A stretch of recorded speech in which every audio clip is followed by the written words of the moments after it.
Titagarh new standard লাইনের অগ্নিকাণ্ডে ভস্মীভূত দুটি ঘর।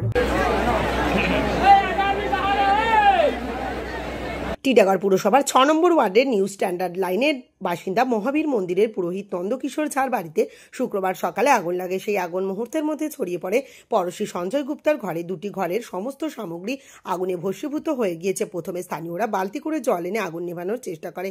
পরে দমকলের দুটি ইঞ্জিন এসে 45 মিনিটের চেষ্টায় আগুন নিয়ন্ত্রণে আনে। স্থানীয়দের দাবি, এদিন সকালে নন্দকুমার ঝা ঘরের মধ্যে প্রদীপ জেলে মন্দিরে পুজো করতে গিয়েছিলেন। প্রদীপ থেকেই ঘটে বিপত্তি। ক্ষতিগ্রস্ত বাড়ির মালকিন মালতী গুপ্তা জানান, প্রথমে পাশের ঘরে আগুন লাগে, সেই আগুন ছড়িয়ে পড়ে তার ঘরেও। আগুনে ঘরের সমস্ত জিনিস পুড়ে গিয়েছে। আর ঘর ধোঁয়ায় পূর্ণ হতেই ফিউজটা তাড়াতাড়ি খুলে দিই।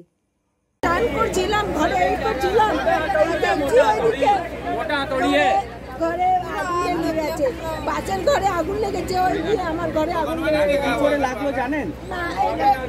এরকম আমি না ইলেকট্রিক তার দেখছি ধোঁয়া উঠছে, তারপর তাদের করে ফিউজ খুললাম। ফিউজ খুলে আমরা ঘরে দেখছি ধোঁয়া ধোঁয়া হয়ে গেছে। বাইরে দেখি বেরিয়ে কি হয়েছে, আগুন লেগেছে।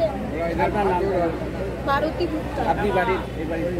আমার বাড়ি পাশের বাড়ি আছে, পাশের বাড়ি।